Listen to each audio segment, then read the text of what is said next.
Welcome to Sowing the Word Ministries and Conversations about Marriage. My name is Charles Perkins, and the title of this message is, It's Just a Piece of Paper. We don't need a marriage license to show our love. It's just a piece of paper. Now, I've lost count of how many times I've heard this over the years. It's just a piece of paper. Those who say that often declare that they are doing their own thing. They're being different, not adhering to the norm and so on. What they don't seem to realize is that they've just stopped being like one group to act like another group. They're like the people who wear spiked hair to be different. They're not different. They're just like everyone else who wears spiked hair. With everything being done by so many different people, it is very difficult, virtually impossible to be different. And living together without being married is hardly different these days. It's just a piece of paper, they say. Well, the deed to your house is just a piece of paper. Your apartment lease agreement, your car registration, your check on payday, your driver's license, so many other things qualify under the title of just a piece of paper. But you make sure that you have these things in place, and you're very protective of them. High school diplomas, certificates of completion, college degrees are all pieces of paper. But they're highly valued. And don't you think you should value the most important relationship in your life at least as much as you do your house or car or education?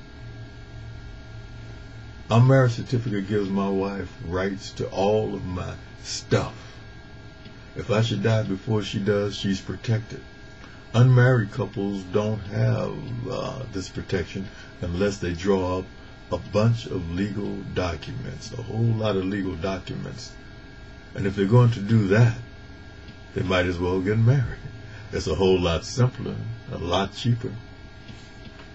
When you sign any contract, there are conditions that you have to live up to in order for the contract to remain valid.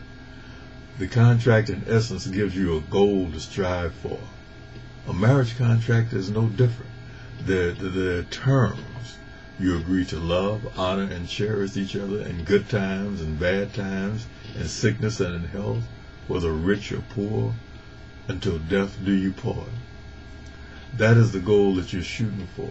You want to live up to the contract. Now, my wife and I, we lived together for 3 years before we got married. We thought we loved each other, and maybe we did. But once we got married, once we took our vows, once we got that piece of paper, we found that the old love was a mere shadow of the love that developed once we were married. There was just no comparison. There is no comparison. We grew to love each other more than we ever thought possible, because once we got that piece of paper, we were free to love one another in ways we never knew possible. The piece of paper did that for us. My marriage license is a symbol of the love that I will share with my wife until the day I die. It's just a piece of paper that declares to the world that I'm my beloved's and she's mine. It's just a piece of paper that is a symbol of a relationship that means so much more to me than the wood and plaster of a house or the tin, plastic, and rubber of a car. It's just a piece of paper that reminds us of why we're together when we want to go. So we stay, and we build, and we grow. It's just a piece of paper that gives her access to a place and space of peace and rest within me, a place where only she can come, a place where only she belongs. It's just a piece of paper that says I will live up to the commitment to love my wife no matter what happens in my life. It's just a piece of paper that I take seriously because that piece of paper, with that piece of paper, because of that piece of paper, I have more joy, more love, more life than I ever could have imagined possible. So it is just a piece of paper, but it's the most important piece of paper that I will ever have.